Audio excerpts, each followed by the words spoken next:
Information Network and BINnews.com. We're seeing heavy traffic around LAX. Some early holiday travel already underway. The roads are impacted, so give yourself extra time to get to the airport. You're seeing heavy delays on Century Boulevard, Lincoln, and Sepulveda. Slowing too on that 405 northbound drive between Century Boulevard and Braddock Drive. And the 405 south is heavy Burbank Boulevard to Getty Center Drive. Looking for a better way to get around LA? SoCal 511 gives you real-time traffic alerts to help you find faster ways to get around LA County. It's totally free and helps motorists easily find fast track and roadside assistance services. Visit go511.com or dial 511 on your phone. This is the KBLA Sports Minute with Ray Richardson. I'm a bad man. The Clippers get their first road win of the season. They were in San Antonio last night and won by 25. Best stat of the night belongs to James Harden. 10 assists and no turnovers in 28 minutes. The Lakers play Utah tonight at Crypto.com, 7 p.m. tip-off on TNT. Sad news in the Lakers family. The brother of former Lakers star Michael Cooper was fatally shot early Sunday morning in Washington Park, a park in Pasadena. Mickey Cooper was gunned down in the same park where he and Michael grew up playing basketball. Pasadena police have a 24-year-old male suspect in custody. Mickey Cooper was 64. UCLA's men's basketball team lost by 2 to number 4 Marquette in the Maui Invitational. The USC women's team got 15 points from freshman Juju Watkins to beat Seton Hall in a first-round tournament game in the Bahamas. No debates, no speculation, just the info you need. That's your KBLA Sports Minute. I'm Ray Richardson on KBLA Talk 1580. KBLA Talk 1580 invites you to join us in celebrating the season of giving by being part of the solution. As we enjoy great food, family, warmth, and well wishes in whatever our festive tradition may be, we share the beauty of the season by reaching out to the less fortunate. Please help us to help others with the KBLA Cover the Houseless Cozy Community Coat and Blanket Drive. All you have to do is drop off new or clean, gently used winter coats and blankets in the KBLA lobby during business hours, now through December 20th. All of the coats and blankets will be donated to unsheltered individuals and families experiencing houselessness. Simply bring your donation to 4434 Crenshaw Boulevard in Los Angeles, near Vernon Avenue, from 9 a.m. to 5 p.m. weekdays. That's 4434 Crenshaw in historic Leimert Park. During the holidays and every day, let's remember, we keep us safe. We keep us warm. We are the safety net. And together, we can cover the unsheltered. Get caught up in the spirit of the season, the spirit of love. Make a difference with your friends at KBLA Talk 1580.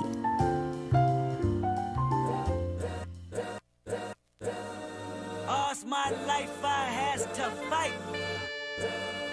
All's my life hard times like bad trips like Nazareth, I'm f***ed up, homie, you f***ed up, but if God got us, then we gon' be alright. We gon' be alright. We gon' be alright. We gon' be alright. Do you hear me? Do you feel me? We gon' be alright. We gon' be alright. Huh? We gon' be alright. We gon' be alright. Do you hear me? Do you feel me? We gon' be alright. We're going to be all right, and all I can tell you is if that last hour didn't amp you up, if that last hour didn't enlighten you, encourage you, empower you, inspire you, check your pulse. Check your pulse. I wasn't sure it was going to be all of that, but on the eve of Thanksgiving, that's a powerful, powerful story that we just heard in this last hour. What an amazing conversation with Ronald Olivier about his journey to freedom and forgiveness and redemption during his time in Angola prison. What a powerful, powerful hour that was. I thank Ronald for the opportunity to talk to him. And I was just thinking that people always complain about not getting what they think they deserve, not getting what they deserve. And I was thinking as he was talking at the end there, that the reality is in life we ought to be grateful that we don't get what we deserve. You complain about not getting what you deserve, but be glad you don't get what you deserve. It's just an arresting hour, and I'm still on a high from that hour. And that said, let's just go higher in this hour. We have 2 or 3 resident philosophers around here, and I always love tapping into the philosophy the philosophers, because they give us a unique way, a different way of seeing the world and looking at the world and the challenges we face through a different prism. They help us to re-examine the assumptions we hold. They help us to expand our inventory of ideas. And so I love engaging conversations with brilliant philosophers, and Dr. Lewis Gordon is one of them. He is a professor of philosophy and global affairs at University of Connecticut, UConn, and author of the book Black's Existentialism and Decolonizing Knowledge, the writings of Lewis R. Gordon. I'm pleased to welcome him back to this program. Professor Gordon, how are you today, sir? I'm all right, Tavis. I'm pleased to be here. And to your list, I'd add a fourth. I consider you to be pretty strong on the philosophy front, man. Well, I'm thrilled by it, and I'm turned on by it. Most importantly, I learn from it all the time. I say all the time that I always leave this studio smarter than when I came in, but there's some days I leave uber smarter, greatly enhanced, and those are the days when I get a chance to engage in dialogue with you, so I'm grateful for this hour with you. Let me just do this. Give me a couple minutes here, because a lot has happened in the 2 hours I've been on the air, and I want to sort of set this up. First of all, there's some major breaking news out of South Africa. So I want to share the breaking news out of South Africa here in just a moment. So I'm going to weave a bunch of stuff together, and when we come forward, I'm going to let you just take it for the rest of the hour. But I want to just set this frame. So give me a couple minutes here to set the frame based on what's just happened in South Africa and what happened early in today's program. So just sit tight, Dr. Gordon, for just a second. Let me set this frame, and again, you can take it for the rest of the hour. So we were just talking with our guest in the last hour about grace and forgiveness. So I want to put that on the table. I'm just going to put a bunch of stuff out there. It's like the Jeopardy board. You can choose what you want and how you want to weave this together. So I don't know if you got a pen or pencil handy, or you're a philosopher, you're just bright, you remember all this. I won't, but I'm going to lay it out for you. So one, there's this notion of grace and forgiveness that we were just talking about in our last hour. We had you on today to talk about how we can live more ethically and more courageously. So we're going to talk about that. So there's ways in which we can be challenged to live more ethically and more courageously. There is grace and forgiveness that we just, again, spent an hour just hearing this rich story from Brother Ronald. So we'll talk about grace and forgiveness. Then in our first hour today, we were joined by a big fan of yours, a guy named Robin Washington. Again, a big fan of yours, and he is the editor-at-large at The Forward, and he happens to be, not unlike you, black and Jewish. So we had a fascinating dialogue about what it means to be black and Jewish in this particular moment, given what's happening in the Middle East.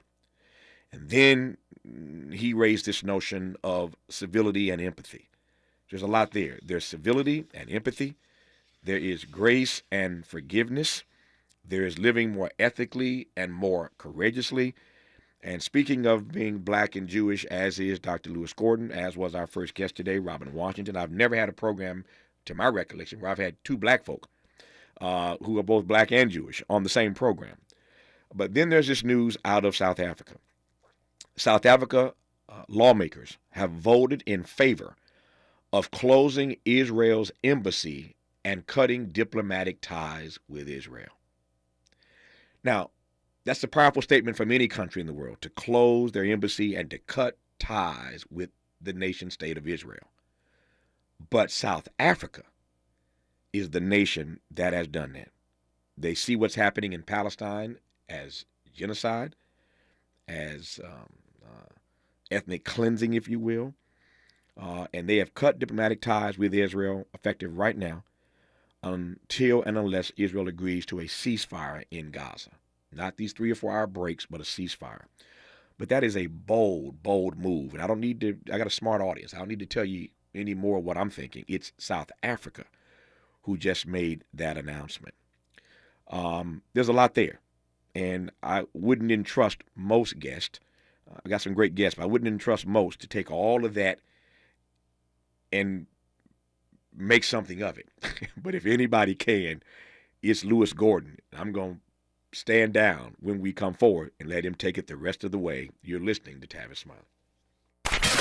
What's your quarrel with the world? You're listening to Tavis Smiley.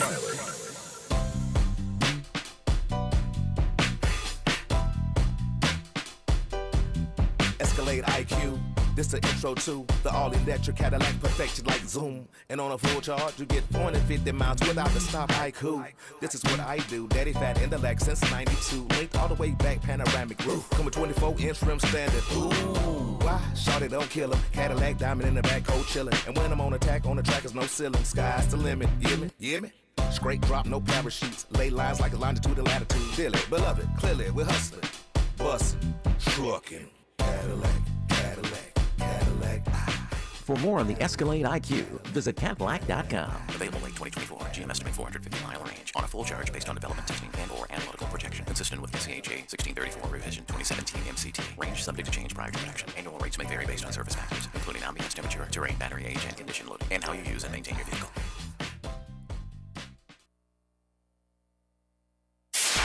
KBLA Talk 1580. We've got a lot to talk about.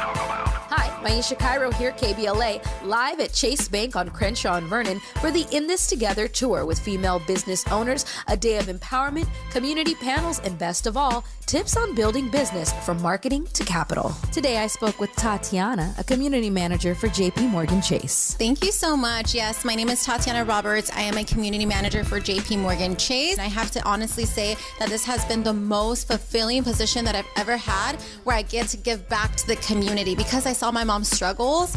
That's really what fuels what I do to make sure that the community has all the access to the resources that my mother didn't have. So for the mother who's in business, what are 3 quick tips you can give to ensure that they're on the right path to accessing financial support from a bank like Chase? Say number 1, just make sure that you're checking your credit on a consistent basis and taking action to either fix your credit, maintain your credit, or rebuild your credit. The second thing would be budget. I know that B word is kind of like ugly for, right? A lot of people don't like that B word, but it has to be done. We need to tell our money where to go. The last thing is to build a network of supporters that are going to lift you up. The community building here in Crenshaw is that network. So visit the Chase Community Center on Crenshaw and Vernon. Meet a banker today. Tell them about your business. I'm Maisha Cairo in the community for KBLA with JP Morgan Chase. Hello? Man, where are you? I thought you were coming. I can't. I'm in bed with the flu. The flu? Whoa. Grandma's about to crowd surf. Man, I'll call you back. Don't get stuck at home with the flu. A flu shot is safe, effective, and you can get it at the same time as your COVID-19 vaccine. A flu shot is the best way to prevent the flu and its potentially serious complications. Don't get flu FOMO. Learn more at getmyflushot.org. Brought to you by the AMA, CDC, and the Ad Council. Smart talk for curious people just like you. You're listening to Tavis Smiley. Well, actually, you're not listening to Tavis Smiley because I'm about to turn my microphone off and yield to the gentleman from UConn, the brilliant professor of philosophy, Dr. Lewis Gordon. I put a lot out there. Grace and forgiveness, living ethically and more courageously, civility and empathy, being black and Jewish in a moment like this, the breaking news out of South Africa. They've cut ties with the nation state of Israel. I'm turning my microphone off, Dr. Gordon. I will jump in as need to if I need to probe or interrogate. But consider that for the next 15 minutes until we get to the bottom of the hour, we are auditing your course at UConn. Take it away, sir. Well, that's a lot, Tavis. And I got to tell you, I love learning from you, too. In fact, the last time we were on the air, I was dissatisfied with my response to our conversation on love and courage. And I've reflected on it, and, I concluded you were right. Yeah, you were right. And here's some of the reasons you were right. Before you go here, I go jumping in. Before you do that, let me just set this a little bit, set the table a little bit better. Oh yeah, I was just about to do that. Oh no, go ahead. Okay, so the Maya Angelou thing. Go ahead, take it away. Yeah. Basically, you had said to me that you have had a debate with your godmother, Maya Angelou, and she asked you which virtue is more important, love or courage, and you went with love, and she went with courage because she said it took courage to love. Mm-hmm. And I said, agree with her, but then I thought about it. And this is one of the things about philosophy we have to take very seriously.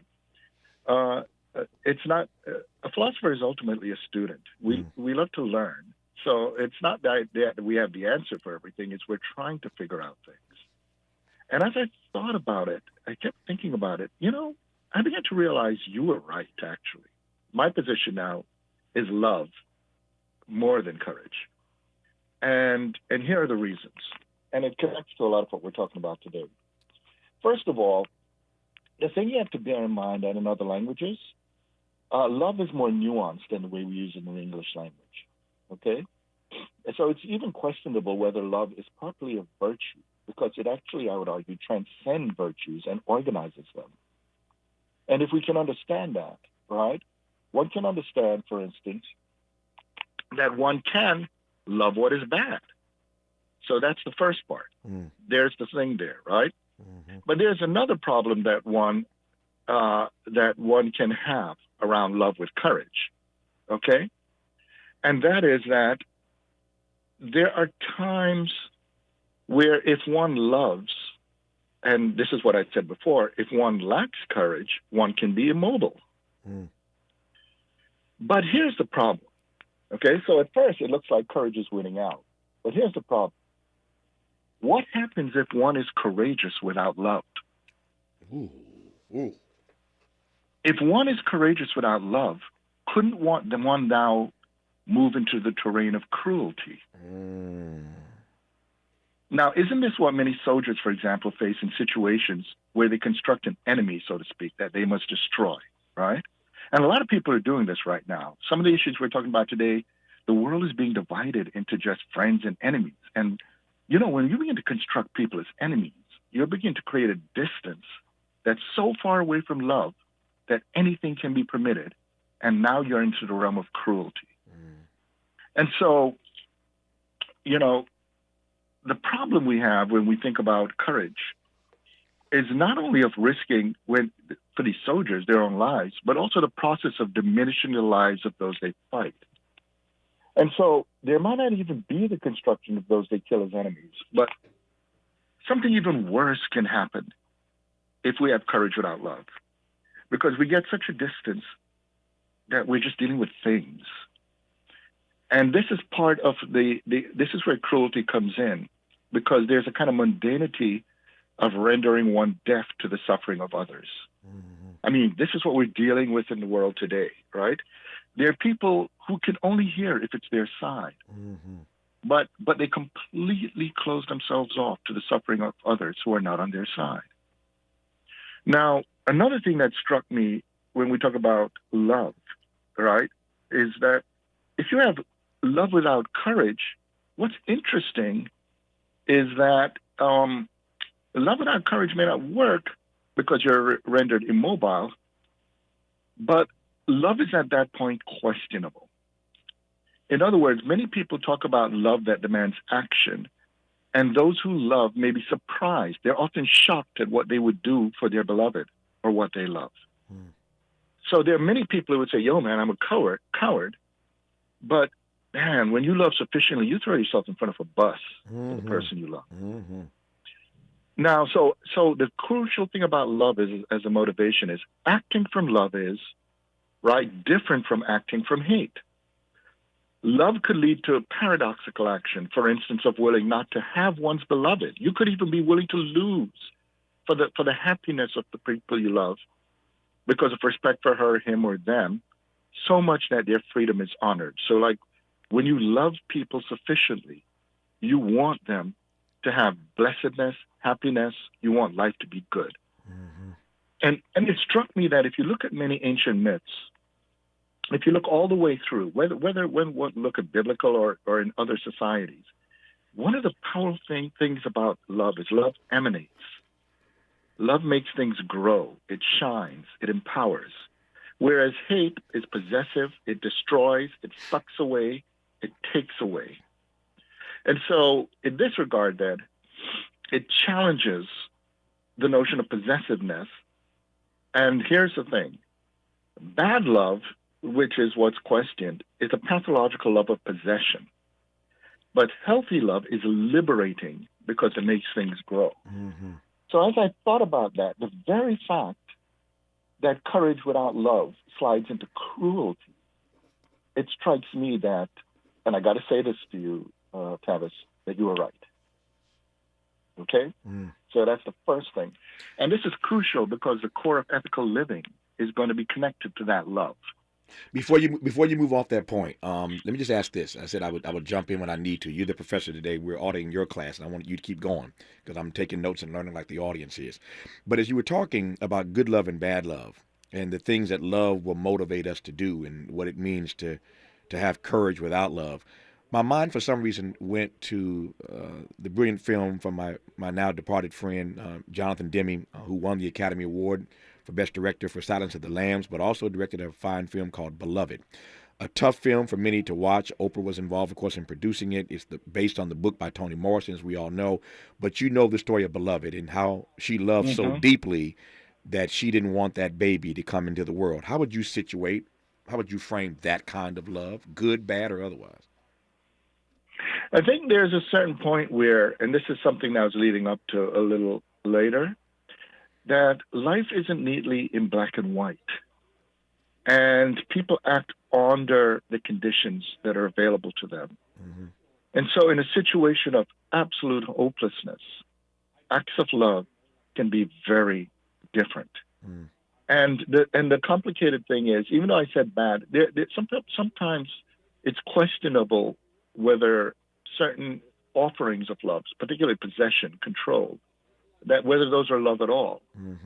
But this is something far more complicated, and it connects to a lot of contemporary debates, because as we know, the child, right, was at a point before the potential of even realizing the situation the child was in, and this was a circumstance. For those who don't know, this is a theme not only that Toni Morrison brings up around enslavement, but it's actually a very ancient theme that goes back to Medea. You mean infanticide? I'm sorry? You talking about infanticide now? Yes. Okay. Yes. This complicated story. It's in many cultures. Right. This complicated story.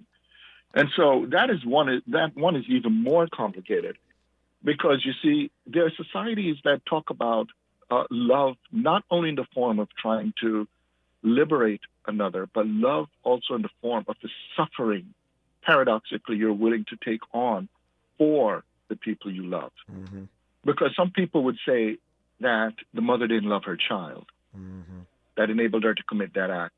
But it's the mother's suffering which the novel takes on throughout, and the haunting that follows that ultimately exemplify that love for that child and the need for a community of liberation. And this is something we see. There's a psychoanalyst by the name of Dion Powell who talks about this, because she talks about that if we don't handle our business, so to speak, then we're going to be haunted. In other words, ghosts come around because there's something that we failed to do. And that was insufficient. This is one of the things that's powerful in that novel is the actual, how can we put it, imperfections, struggles, and humanity of the characters.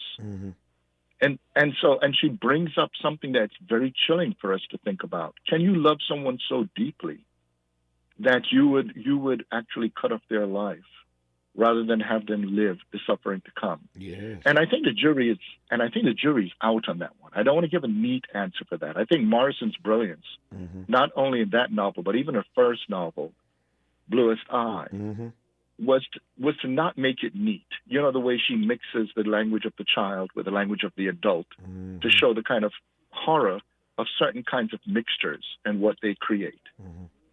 So, I mean, I think it's novels that make it too easy are not good novels. It has to come back on us to ask ourselves in fear and trembling, what would we do? And this I think brings me to that point you were raising about grace and forgiveness. Because as you know, Maisha Cherry, who is also a philosopher, talked about this issue, right? There are a lot of people who talk about forgiveness, but they don't want to do the work. And here's the thing I got to say. You know, look, ethical life, the way I at least would argue about it, is about doing the work. It's one thing to take the position that, say, for instance, you're against violence. But if you just stand on the side and chill while a lot of violence happens, that's not doing the work. But the thing about it is if you do the work, you have to understand that you'll be entangled in a whole lot of situations that are not pretty. And that one is something you have to struggle through. And one of the things about forgiveness that some people miss is that, you see, there's an extent to which in not forgiving, you remain enshackled with your abuser, your violator, your situation. Now, it doesn't mean you just let things go, but you have to transform your relationship to it so you can act in a productive way, which means that you do not make your dominator, your oppressor, whatever formulation you may have, be the governing principle of your identity and who you are. You have to shift them and bring them down to their humanity, their imperfections, and the ways in which you can move forward. And perhaps they could move forward too, but that's not guaranteed. And so, and this is something that I've always found rather profound, because you see, some people miss the point. And this is something that Frantz Fanon, the psychiatrist and philosopher from Martinique, Drusilla Cornell, the feminist jurist from LA, I just wrote a memoriam on her. What they had in common is they understood that the opposite of violence is not nonviolence. It's not even counter-violence, because counter-violence is when you stay entrapped in violence. It's actually anti-violence. And paradoxically, anti-violence is not acting. It's acting for creating a world in which one is not governed by violence, which brings us full circle back to love. Counter-violence can be done from hate, but anti-violence comes from love. You have, this is getting deep. You have me now rethinking my entire, how about I put this? You always have me rethinking everything when you come on, but I'm rethinking now the Kingian frame that I have operated inside of for all these years. So Dr. King clearly was not for counter-violence. But when we talk about King, we talk about King in the context of his notion of nonviolence. But you introduced in this conversation that this notion that the opposite of violence isn't even really nonviolence, which is King's philosophy, but really anti-violence. And I'm not sure that in all his brilliance, and I regard him as the greatest American this country's ever produced, I'm thinking out loud now, I could be wrong, I don't recall King ever talking in those terms about anti-violence beyond the notion of nonviolence. Yeah. You know, the way I read King is that King was struggling through, in the midst of a conflict in which all the rhetorical forces were being hurled at him. But here's the thing. So I think, because we have to get to some of the other items, the short version of my position on King is connected to the fact that it is an absolute falsehood that the civil rights struggle was nonviolent. Hold that thought. Are you about to go deep now? You said it's a myth. It is a myth that the civil rights struggle was nonviolent. We will pick up on that note and all these other things we will weave together when we come forth the brilliant philosopher, Dr. Lewis Gordon, who you're listening to right now on Tavis Smiley. Interrogating and unpacking. That's what we do around here. You're listening to Tavis Smiley.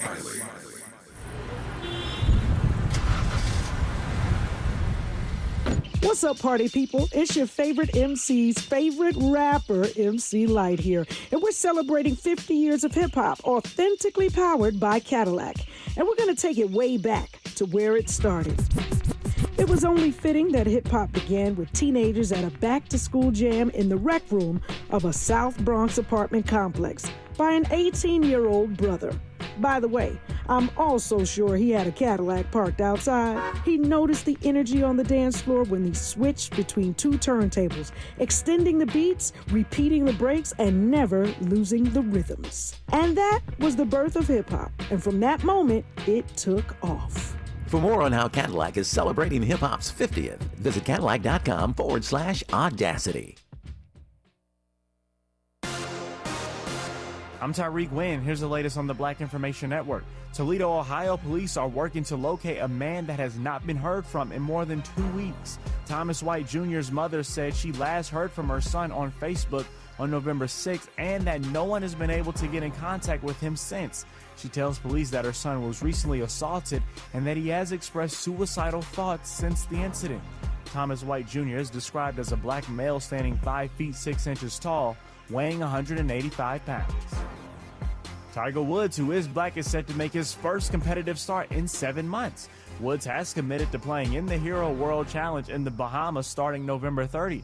He was forced to withdraw from the Masters in April after suffering from constant pain due to an ankle injury that resulted in surgery in May. That's the latest. I'm Tyreek Wynn on your home for 24/7 News, the Black Information Network, and BINnews.com. We're seeing heavy traffic around LAX. Some early holiday travel already underway. The roads are impacted, so give yourself extra time to get to the airport. You're seeing heavy delays on Century Boulevard, Lincoln, and Sepulveda. Slowing too on that 405 northbound drive between Century Boulevard and Braddock Drive. And the 405 south is heavy Burbank Boulevard to Getty Center Drive. Looking for a better way to get around LA? SoCal 511 gives you real-time traffic alerts to help you find faster ways to get around LA County. It's totally free and helps motorists easily find fast track and roadside assistance services. Visit go511.com or dial 511 on your phone. This is the KBLA Sports Minute with Ray Richardson. The Clippers get their first road win of the season. They were in San Antonio last night and won by 25. Best stat of the night belongs to James Harden. 10 assists and no turnovers in 28 minutes. The Lakers play Utah tonight at Crypto.com, 7 p.m. tip-off on TNT. Sad news in the Lakers family. The brother of former Lakers star Michael Cooper was fatally shot early Sunday morning in Washington Park, a park in Pasadena. Mickey Cooper was gunned down in the same park where he and Michael grew up playing basketball. Pasadena police have a 24-year-old male suspect in custody. Mickey Cooper was 64. UCLA's men's basketball team lost by 2 to number 4 Marquette in the Maui Invitational. The USC women's team got 15 points from freshman Juju Watkins to beat Seton Hall in a first-round tournament game in the Bahamas. No debates, no speculation, just the info you need. That's your KBLA Sports Minute. I'm Ray Richardson on KBLA Talk 1580.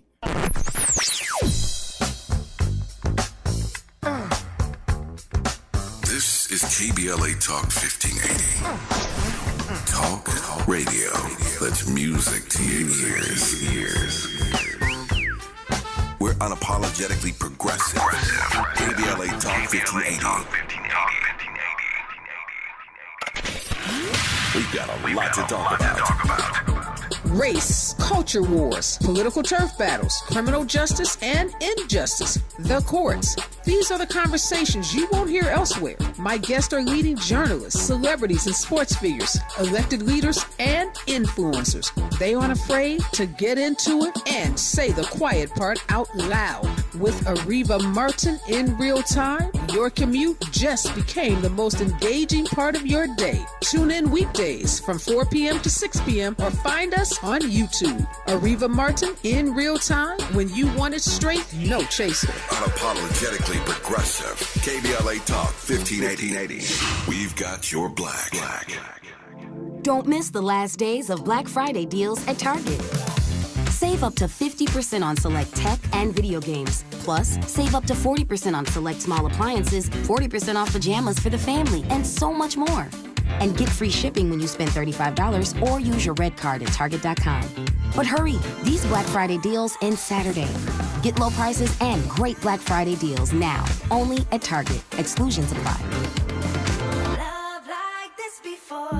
Joey from Vermont, a farmer trying to get through the winter. Adriana from South Carolina, a single mother living paycheck to paycheck. Liam from Ohio, an injured father struggling to provide for his family. Hi, I'm Shanola Hampton, and I support the Feeding America network of food banks because they help provide over 6 billion meals to people in need each year. Learn more at feedingamerica.org. Ask any former youth in foster care what they missed most while growing up, and they will most likely answer, someone to show me unconditional love. Now, isn't that something we all wished we could experience? Here in Los Angeles, up to 40% of homeless youth on our streets identify as LGBTQ+. The most prevalent reason for homelessness among this population is the rejection they've experienced from their own families. The LA County Department of Children and Family Services and Raise a Child are searching for safe, nurturing, and affirming foster parents within our community willing to stand up and serve all children and youth in foster care, especially LGBTQ youth. Learn the many benefits to becoming a foster parent. Attend a free Raise a Child virtual or in-person informational event to learn more. RSVP now at raiseachild.org. That's raiseachild.org. And thank you. Let's get back to more of Tavis Smiley right now. We are covering a lot of ground in this hour of our program today. We're talking about grace and forgiveness. We're talking about living more ethically and more courageously. We're talking about civility and empathy. We're talking about what it means to be black and Jewish, as is our guest in this hour, Dr. Lewis Gordon, the brilliant philosopher out of UConn. And we're talking about, we will be talking about, as we move through the rest of this hour, this breaking news out of South Africa. The South African lawmakers, that is, have voted in favor of closing Israel's embassy and cutting diplomatic ties. They're not having it in South Africa. The vote on the motion, supported by the ruling ANC, came as President Cyril Ramaphosa is meeting with other world leaders. There are those who believe that Israel is committing genocide in Gaza with its military offensive. South Africa, one of those nations, but they've moved boldly, some might say brazenly, I don't know, to vote in favor of closing Israel's embassy and to cut ties, diplomatic ties with Israel until they stop what they're doing in Gaza. One of my listeners reminds me, which I know full well, but he reminds me, I'm glad he did, that one of the first people that Nelson Mandela went to see when he was released was the PLO leader Yasser Arafat in Palestine.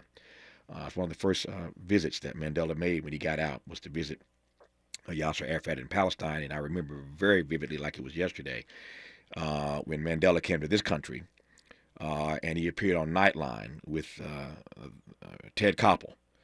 And Ted Koppel raised a question about his relationship with Yasser Arafat. Nelson Mandela just went in. He went in on Ted Koppel, and this was the Ted Koppel, but he was talking to the Nelson Mandela, and Mandela said, I remember like it was yesterday, Mr. Koppel, you do not tell us who our friends are. You do not tell us, South Africans, who our friends are. And Nelson Mandela chastised Ted Koppel live on national television on ABC. If you've never seen that clip, you should Google it. It's worth looking at again to just watch Nelson Mandela put his foot up Ted Koppel's behind when he made that comment. You don't tell us who our friends are, Mr. Koppel. It was quite a moment, and I remember, again, quite vividly. All that said, there's breaking news out of South Africa. We'll let Lewis Gordon weave all his comments in about those things. But before we step aside for that break, you were responding to my notion of King, not to my mind, ever talking specifically about anti-violence.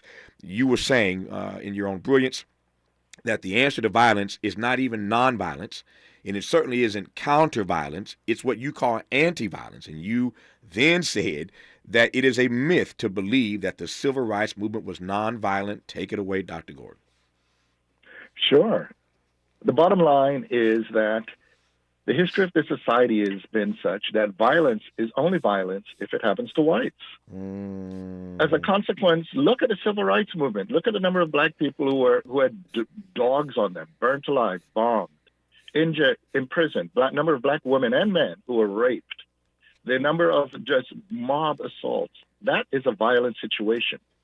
The mistake people make when they talk about violence is they deal with the specific actions in terms of a specific human being onto another human being.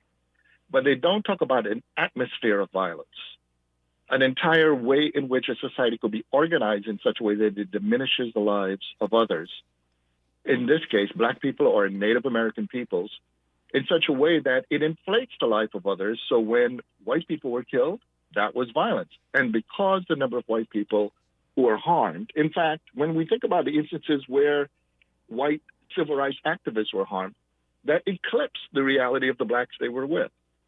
So the first part is that was not a nonviolent struggle. Second, the issue in terms of anti-violence, we have to remember today we look at the civil rights movement a certain way. In its time, every one of those people who are active on the street demanding their rights as human beings and citizens of the society were called violent. In other words, they were actively fighting for a society that would be better. Now, we have not achieved Shangri-La, we're not in a utopic situation, but their actions really set the conditions for a better situation on which to struggle than what they face. And so I would argue that actually the civil rights struggle and also preceding the civil rights struggle, the many struggles that were going on in terms of groups from William Patterson all the way back to Benjamin Davis, all the way through back to David Walker, who was very explicit about violence. They were all ultimately fighting for a world in which you eliminate the dichotomy of the conqueror and the conquered. And that is what anti-violence is about. And I would argue that the philosophy of anti-violence was connected to King, but that King kept his eye on the prize of love. And because he took that very seriously, a lot of people, and the language of the time, made him say nonviolence. And also, even when we look at Gandhi, the situation in India was very similar. I would argue that that movement wasn't a nonviolent situation. It was ultimately a goal of anti-violence. But we need to get to, I know because of the time goes by so fast. It does. Several things. The first thing is you had Robin Washington on. Yeah, he and I are Black Jews. Whenever hear about Black Jews, people always want to know how. And we're like the same way any other out of the Jew is a Jew, right? Yes. We're born Jewish. Our Yes. mothers were Jewish. Yes. And his mother, I mean, the difference between him and me is his Jewish maternal line is Ashkenazi, which connects to European Jews. Mine is mine connect to Palestine. It's Jews from Jerusalem in the 19th century, Palestine. Before Israel was founded, there used to be a group called Palestinian Jews. And then, and another line was Sephardic Irish Jews. And so in my childhood, I mean, every Jew I knew was just not white. It was just brown. Like my mother was a dark-skinned Black woman. So that just for the listeners to know, there's a whole world of Jews beyond the stereotype of white Jews. And one of the things people need to understand is that what tends to dominate the image of a group tends to be where they're politically located. So when the Arab Islamic world dominated a lot of areas, Jews in those areas became the face of Jews. When it was, if you go into certain parts where there were Ethiopian groups, there was a period where those Jews dominated. And right now, because of the U.S. and also its history of race that makes people full citizens when they're white, the image of Jews as white dominates today. But we're talking about and I don't like the term because it's more complicated, a multiracial group of people. Sure. But even there, it's even more complicated because a lot of people don't know how recently Jews are. Because a lot of people really think that these ancient people we read about in the Bible were Jews. They were not, right? Judaism is something very recent, but that would require a whole other program to talk about. But if we talk about Hebrew-speaking people, Israelite people, people in the ancient worlds, that's a very different thing. And a specific group from what we call Judea and a specific group of historical circumstances led to the creation of people we call Jews. So here's what I want to ask you. I'm trying to manage this time here. What I want to ask you when we come forward here, right quick here, is how what you just laid out about your genealogy frames or impacts how you see this present moment. Talking, of course, about what's happening in Israel and Hamas. As we sit right now, we are waiting on news, unless something is broken in the last few minutes that I missed. We are expecting an announcement that they have agreed to a hostage exchange. Hamas will turn over hostages. Israel will turn over hostages. So there will be, we are told, a cessation in the fighting, at least temporarily, for this hostage exchange to take place, assuming all the details are worked out. That was the story when I came on the air a couple hours ago. We'll see where that story is when we come forward. But I want to ask our guest, Dr. Lewis Gordon, brilliant philosopher at UConn, how his being Black and Jewish frames the way he sees his present moment, given, again, in this country that most Black people are Christians, on the one hand.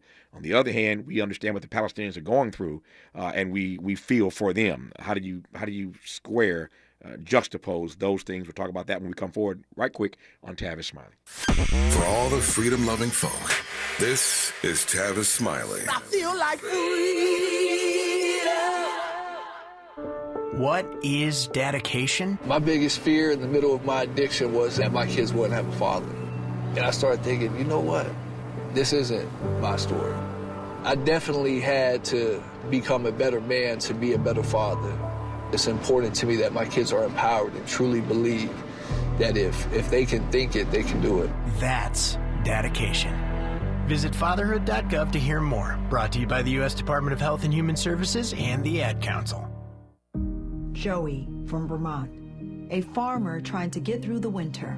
Adriana from South Carolina, a single mother living paycheck to paycheck. Liam from Ohio, an injured father struggling to provide for his family. Hi, I'm Shanola Hampton, and I support the Feeding America network of food banks because they help provide over 6 billion meals to people in need each year. Learn more at feedingamerica.org.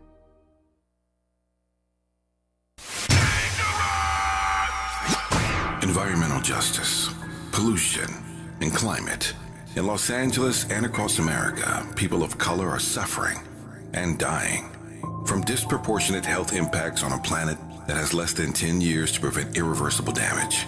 Heat illnesses, respiratory illnesses, water-related illnesses, food system impacts, insect-related diseases, black maternal health, and mental health effects.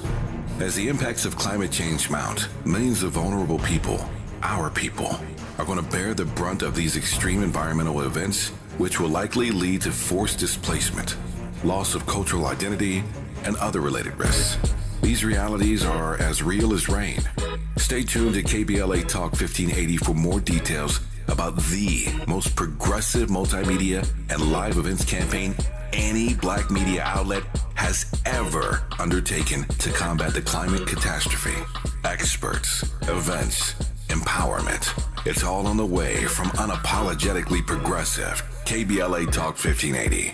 We don't black down. We level up. Level up, level up, level up, level up, level up, level up, level up, level up, level up, level up, level up, level up. When you're young, life is full of choices. Don't let opioids like highly addictive and deadly fentanyl take away your life with just one wrong pill. Addiction is a disease that can affect anyone at any age. But there is a choice to get help for this disease. Find medically proven treatment options, including virtual, at choosemat.org. He's rooting for everybody black. Everybody black. More of Tavis Smiley coming your way right now. Dr. Lewis Gordon, you are black and Jewish. How does that frame how you see the current crisis in the Middle East? Well, it frames in many ways, but there's several things I must say. Everything I've said about valuing the life of our fellow human beings, I stand by. Mm-hmm. The second thing, because we only have a limited amount of time, this is radio, because this is something that would require the whole time. I'm going to say some things very quickly, and they're not going to satisfy everybody, okay? The first thing is we have to pay attention to what South Africa is. South Africa is a country with a very specific history in which part of that history was an alliance between the Irish Liberation Army, in other words, the struggles in Ireland, the struggle in Palestine, and the struggle in South Africa. So those roots go very deep. Mm-hmm. It's not just now. That's right. Okay? Second, within those roots, there were other countries who also allied themselves with South Africa, Ireland, and Palestine, and they got a lot of pummeling from the United States. Jamaica was among those, by the way. And South Africa honored and respected those allegiances.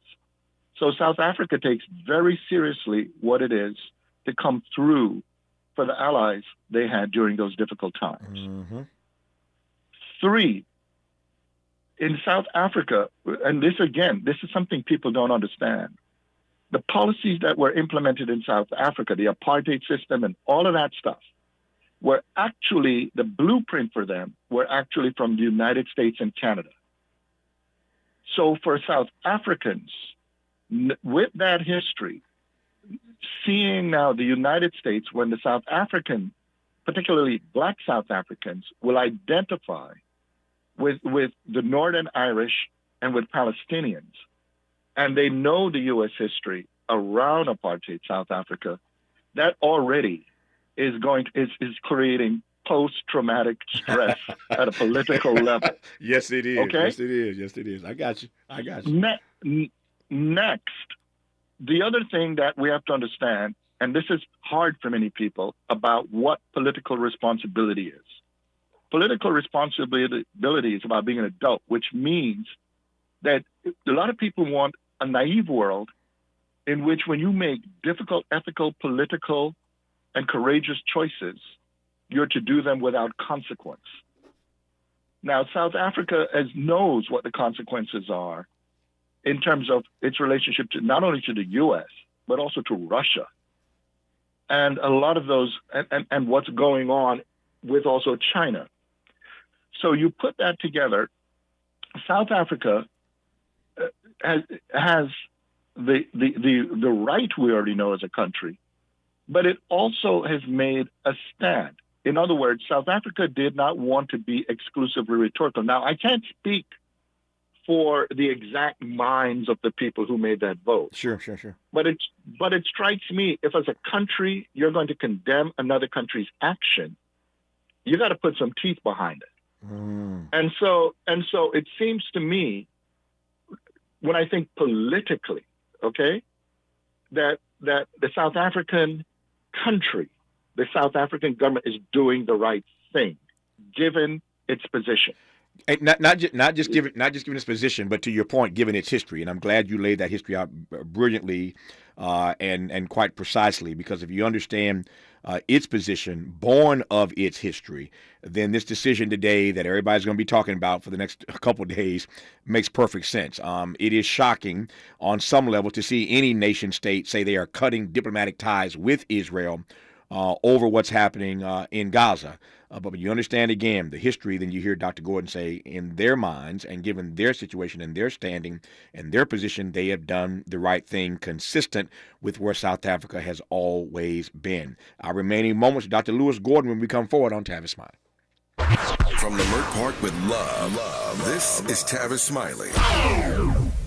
If you're like me, 60 and retired, making ends meet, especially here at the supermarket and drugstore, is tough. I'm so blessed to have found benefitscheckup.org. It's a free and confidential website from the National Council on Aging that connected me to $1,200 a year in programs that help pay for food, medicine, utilities, and more. Maybe it can help you. benefitscheckup.org. My daughter was diagnosed with a rare malignant rhabdoid tumor on the spine. They sent her straight to St. Jude. My hope was gone. But when you get there, everyone's like, hey, we're not going to give up. And when you see other people not giving up on your child, that makes all the difference in the world. When I found out I didn't have to pay, I was just grateful. They saved my baby's life. Finding cures, saving children. Learn more at stjude.org. This open enrollment season, LA Care Covered is offering health plans starting at $0 a month. Each plan provides benefits including $0 preventive services, 24/7 telehealth services, around-the-clock nurse advice lines, walk-in minute clinics, and more. Shop and compare premium silver plans with $0 deductibles to help meet your health goals. Ready to shop? Visit us online at lacarecovered.org for a commitment-free instant quote, or speak with us directly at 855-222-4239. LA Care Covered, your affordable path to wellness. KBLA Talk 1580 is the exclusive media sponsor of this light of ours, activist photographers of the Civil Rights Movement. A dynamic new exhibition on view now at the Skirball Cultural Center in Los Angeles. This light of ours showcases more than 150 photos taken by movement insiders from diverse backgrounds that reveal the vital work undertaken by a broad coalition of organizers and everyday people whose collective action changed America. This light of ours is one of 3 temporary exhibitions currently on view at the Skirball, which together explore issues related to civil rights, immigration, and pluralism. Tickets and more information for all 3 exhibitions are available at skirball.org. That's skirball.org. SKIRBALL.org. Do you have both Medi-Cal and Medicare? The new LA Care health plan called LA Care Medicare Plus, HMO DSNP, can help you get the most out of your health plan for $0 premium. LA Care is here to provide Angelenos with access to quality health care at an affordable cost. For $0 premium, you can get full benefits from vision coverage and in-home support services to prescription drug coverage, plus more. Call 855-688-1479. 855-688-1479. More honesty than you can handle. More empowerment than you can imagine. You're tuned in to Tavis Smiley. Dr. Lewis Gordon, I've got 3 minutes left. I'll leave it all to you, but I think the way to put a bow on all of this, given what you've just said brilliantly about South Africa and the situation they find themselves in, is how each of us, nation states or individuals, can live more ethically and more courageously. Well, okay, several things I have to say. The first thing, nation states, I have to say, I am an adamant, critic. I absolutely reject nation states. Okay. And one of the reasons for this is the moment you put a marriage between a nation and a state, you're going to construct illegal people, people who don't belong, all of the problems we see. A lot of people don't realize how recent nation states are. And we can do better than that. I argue, actually, I'm not against nations, but I'm against the marriage of nations and states. And humanity right now is dealing with the fallout damage of this abomination called nation states. Because once you create this, then other people are going to say, well, why don't I have my nation state? Why don't I have mine? And we're going, and in a way, this is part of the injustice. Because once one group of people are able to have their nation states, I don't see any legitimate at the level of ethics, justice, whatever you want to call it, in which you could say that Palestinian people don't have a right to their state.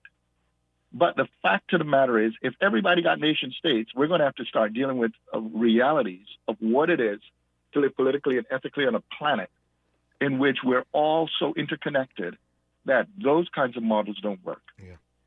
Second, we have to deal with the fact that a lot of people don't know the histories of what's going on here. For instance, even with Mandela did not reject the right of Israel to exist. That's right. What Mandela rejected is exactly what we see going on right now. Because you see, when countries move to the right, when they become very right-wing, they become theocracies. Mm-hmm. And what has happened is these people who are trying to create these biblical imagined notions of how to have a society has jeopardized things because they have been moving out and settling beyond Israel into the West Bank, which is an abomination. And what has been happening also in Gaza. There are people who, in other words, are completely committed to eradicating the possibility of peace in the area because they imagine through armed conflict, they're able to get their expansion. I got 30 seconds, Doc. Right. 30 seconds for you. Go okay. ahead. Yeah. And very quickly, a lot of people don't know the history of how those people played a role in propping up Hamas, which is connected to a more right-wing project of Islamicism. But the Palestinian people is a very different issue. The Palestinian people need to have something better. There need to be a situation of justice and more. But that won't be able to be handled in such a short time properly in this response. But for now, it is pretty clear that Israel could have started at the beginning with swapping political prisoners to deal with the hostages, and the conflicts could have been not as severe. But that's another discussion to have. It is. We'll see what happens today with this proposed hostage swap as the day progresses. For now, we thank Lewis Gordon. The good news is he's a resident philosopher here, so he'll be back again, and we'll do it for another hour. That's our show for today. Thanks for tuning in to Tavis Smiley, and as always, keep the faith. KBLA 1580 Santa Monica. I'm Tyreek Wynn. Here's the latest on the Black Information Network. A lawsuit filed in federal court Monday challenging the North Carolina General Assembly's recent approval of a new GOP congressional and legislative district lines. The suit filed by the plaintiffs Rodney Pierce and Moses Matthew claims that Senate Bill 758 is a violation of the 1965 Voting Rights Act in that it unlawfully deprives black voters of the opportunity to elect candidates of their choice. Virginia State University will host one of next year's presidential debates. The university announced yesterday that it hosts the debates on October 1st.